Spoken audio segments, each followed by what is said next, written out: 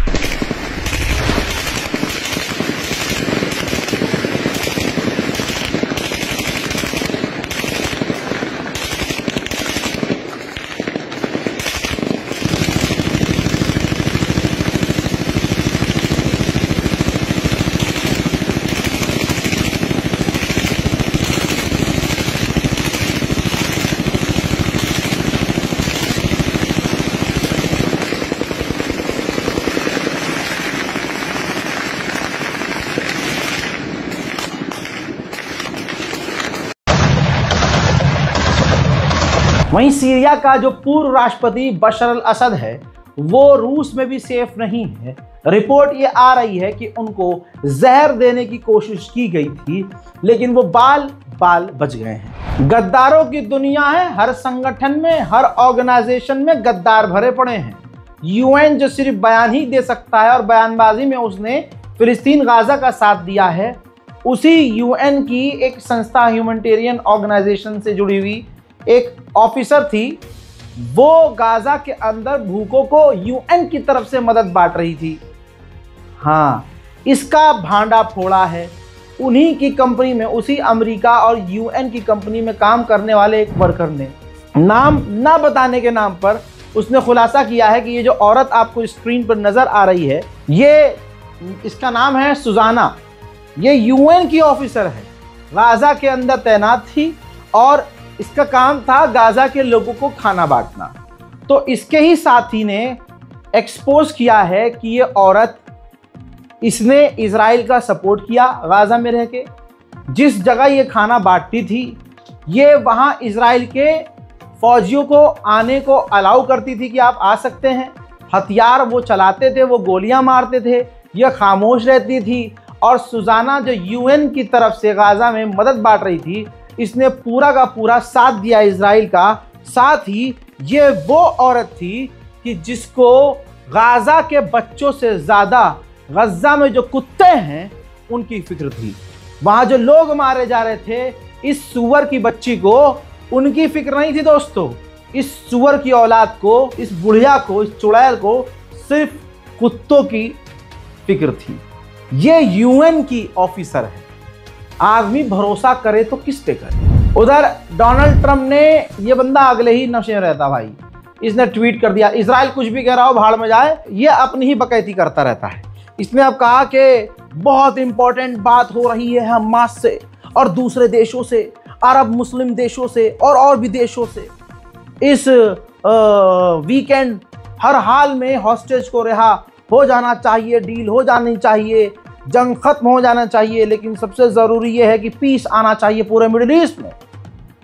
और ये बातें बहुत कामयाब हो रही हैं। हम जो मीटिंग कर रहे हैं कामयाब हो रही है। हमारी टेक्निकल टीम जो है मंडे को मीटिंग करेगी इजिप्ट में दूसरी पार्टी से और देशों से। और पहला जो स्टेप है कैदियों को गाजा के अंदर, जो हमारे इजरायली कैदी हैं उनको रिहा करना, वो पूरा हो जाना चाहिए, वरना बहुत बुरा होगा। अब आप रिपोर्ट सुनिए। गाजा के अंदर जितने इजरायली सैनिक गए, उन सब की भीड़ को इमेजिन कीजिए। अब उनमें से हर 8 में से एक इजरायली फौजी गाजा के अंदर जाना नहीं चाहता।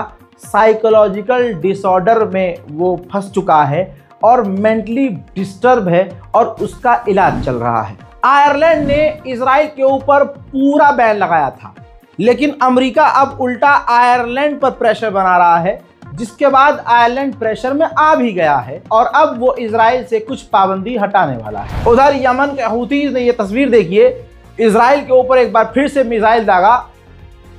भले ही इजराइल ने उस मिसाइल को रोक लिया और इसके बाद हूतीज के लीडर ने ऐलान किया कि हमने और हमले किए हैं और आगे करते रहेंगे।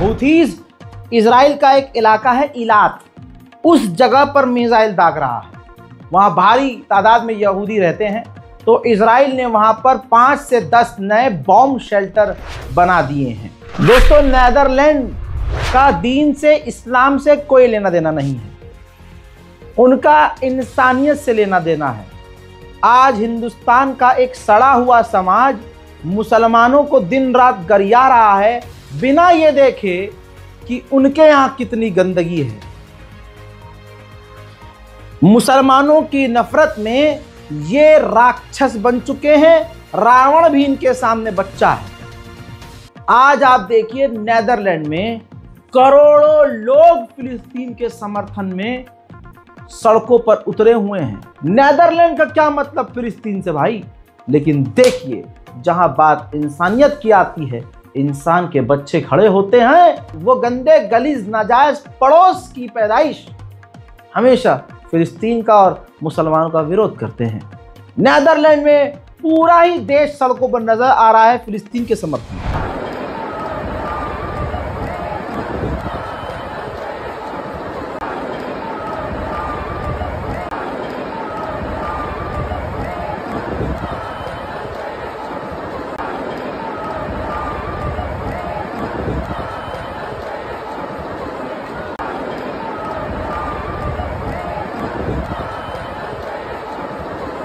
मोहतरम हज़रात, ऐसे ही बहरीन में फिलिस्तीन के समर्थन में लोग सड़कों पर हैं।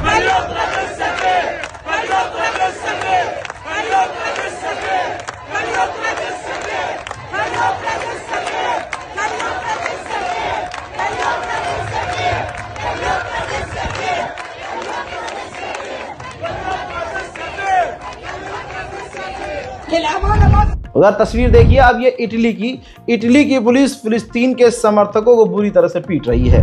वहीं में दोस्तों पाकिस्तान, पड़ोसी मुल्क पाकिस्तान के अंदर भी फिलिस्तीन के समर्थन में लोग सड़कों पर हैं।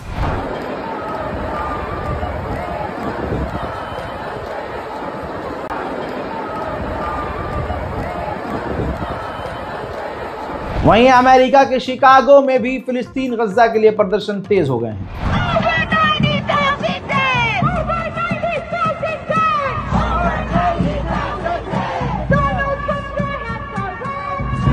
तुर्की के शहर इस्तांबुल में फिलिस्तीन के लिए प्रदर्शन जारी है।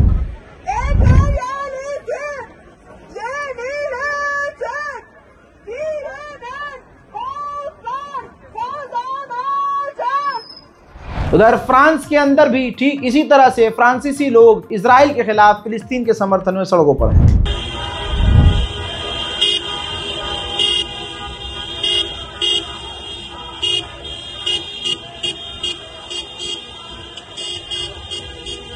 मोहतरम हज़रात, मोरक्को में भी यही हाल है।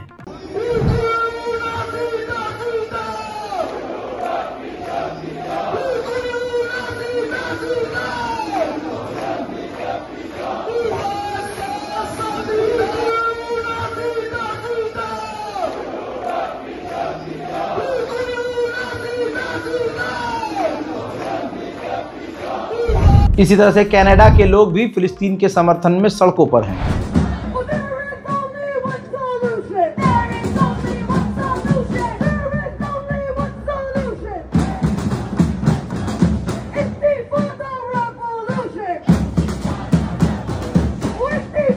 साउथ कोरिया, जहां प्रदर्शन नहीं होता है, वहां भी फिलिस्तीन की आवाज बुलंद है।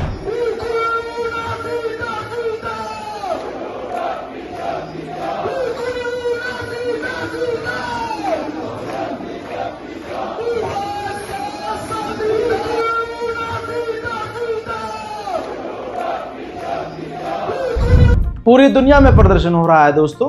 पुर्तगाल में भी फिलिस्तीन के समर्थन में लोग सड़कों पर हैं।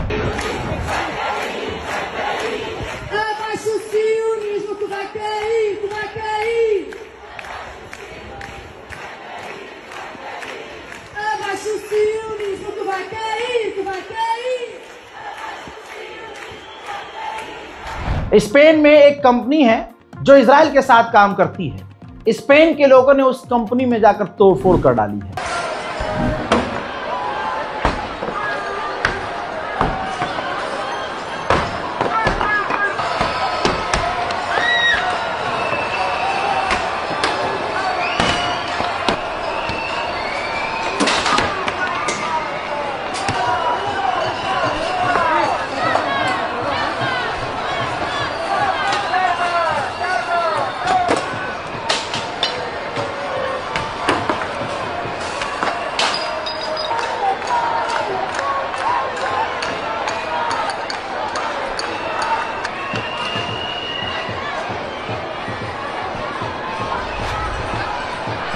मोहतरम हज़रात, कोई मजहब गंदा नहीं होता।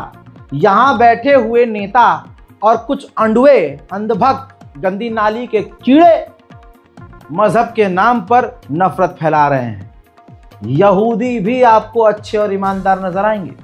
अमेरिका में एक छोटा सा यहूदी बच्चा साफ साफ कह रहा है कि मैं यहाँ 6 घंटे से प्रोटेस्ट कर रहा हूँ और मैं आपसे ये कहना चाहता हूँ कि इजराइल की गवर्नमेंट जो कर रही है, हम यहूदी उसको सपोर्ट नहीं करते हैं, ये हमारा मजहब नहीं है।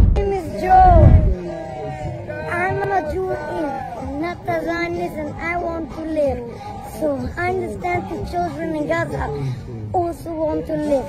We come now from New York 6 hours because we want all of you to know that we strongly oppose what Zionism doing in Gaza to acquire occupation all over Palestine, strictly against our holy Torah. Thank you very much. Okay, thank you very much. That was a very good thing. उधर Spain के stadium के अंदर फिलिस्तीन का झंडा लहराया गया है।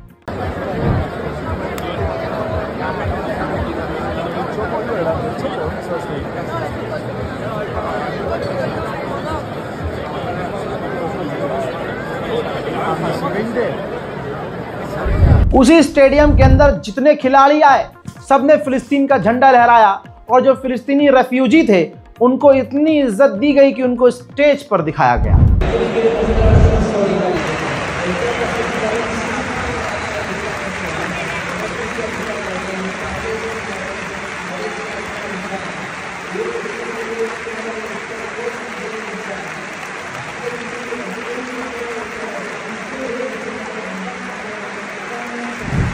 हजरात मोहतरम, इस वीडियो को शेयर ज़रूर कीजिएगा, अपनी राय कमेंट में लिखिएगा और हमारी टीम और मेरे लिए दुआ कीजिएगा। जय हिंद।